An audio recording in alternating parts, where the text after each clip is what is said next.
Mortgage loans, business loans సులభంగా government private banks నుండి ఇప్పించబడును. గత కొన్నాళ్ల నుంచి నగరంలో వరుస హత్యలు చోటు చేసుకుంటున్నాయి. దీంతో రోడ్లన్నీ రక్తపు టేరులు పారుతుండడంతో జనాలు భయపడిపోతున్నారు. క్షణికావేశంలో ఊగిపోతూ మనుషుల ప్రాణాలు తీస్తున్నారు. అయితే ఈ వరుస హత్యలతో పోలీసులు సైతం తలలు పట్టుకుంటున్న పరిస్థితి.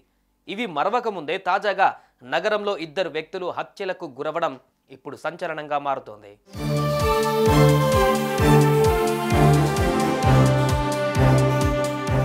ఇక విషయానికి వస్తే ఖమ్మం జిల్లాకు చెందిన ప్రశాంత్ అనే యువకుడు గత 18 ఏళ్లుగా బాలాపూర్లో తల్లిదండ్రులతో కలిసి నివాసం ఉంటూ చదువుకుంటున్నాడు. అయితే గురువారం మధ్యాహ్న సమయంలో ఈ యువకుడు బాలాపూర్ చౌరస్తాలో ఓ హోటల్లో భోజనం చేస్తున్నాడు. అప్పటికే ప్రీ ప్లాన్డ్గా ఉన్న కొందరు దుండగులు ఆ యువకుడిని కత్తితో పొడిచారు. ఈ దుండగుల దాడిలో ప్రశాంత్ హోటల్ ముందు రక్తపు మడుగులో పడి కొట్టుమిట్టాడుతూ ప్రాణాలు కోల్పోయాడు. స్థానికులు వెంటనే అప్రమత్తమై అతన్ని ఆసుపత్రికి తీసుకువెళ్లే ప్రయత్నం చేశారు. కానీ అతడు అప్పటికే ప్రాణాలు కోల్పోయినట్లుగా పోలీసులు తెలిపారు. ఈ దృశ్యాలన్నీ అక్కడే ఉన్న సీసీ కెమెరాలో రికార్డయ్యాయి. అనంతరం సీసీ కెమెరాల ఆధారంగా పోలీసులు పరారీలో ఉన్న నిందితులను అదుపులోకి తీసుకుంటున్నట్లుగా తెలుస్తోంది. ఉన్న ఒక్కగానొక్క కుమారుడు హత్యకు గురవడంతో తల్లిదండ్రులు గుండెలు పగిలేలా ఏడుస్తున్నారు. అయితే ప్రేమ వ్యవహారమే ప్రశాంత్ హత్యకు కారణమని తెలుస్తోంది.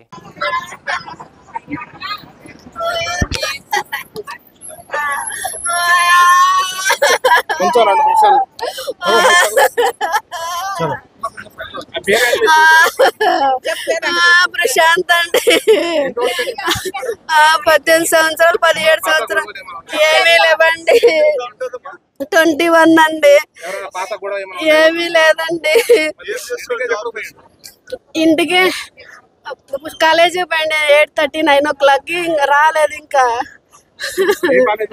ABSR college civil engineering second year. తెలియదండి నాకేమి. ఫోన్ చేశారు సార్ వాళ్ళు. మేము ముగ్గురు ఏమంటాం, మా ఆయన నేను నా పిల్లగాడు. ఈ ఖమ్మం అండి.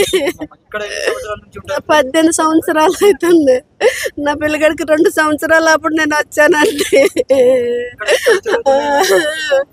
ఫస్ట్ శివరస్తలా చదివిండు. 2 సంవత్సరాలు ఇంటికాడ చదివిండు. మళ్ళీ ఇక్కడికే వచ్చిను. లాక్డౌన్ అప్పుడు 2 సంవత్సరాలు ఇంటికి వెళ్ళిను. మళ్ళీ వచ్చి 2 సంవత్సరాలు అవుతుంది. అడికి ఏమీ లేవండి. ఏమీ లేదండి. ఏమీ లేదండి.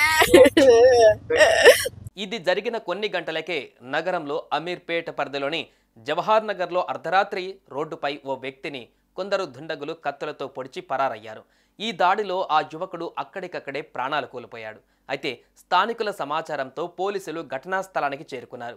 అనంతరం మృతదేహాన్ని స్వాధీనం చేసుకుని పోస్టుమార్టం నిమిత్తం ఆసుపత్రికి తరలించారు. ఈ ఘటనపైన కేసు నమోదు చేసుకున్న పోలీసులు అన్ని కోణాలలో దర్యాప్తు చేస్తున్నారు. ఇదే ఘటన ఇప్పుడు స్థానికంగా తీవ్ర కలకలంగా మారుతోంది. అయితే గడిచిన 24 గంటల్లోనే నగరంలో 2 హత్యలు జరగడంతో నగరవాసులు భయాందోళనకు గురవుతున్నారు.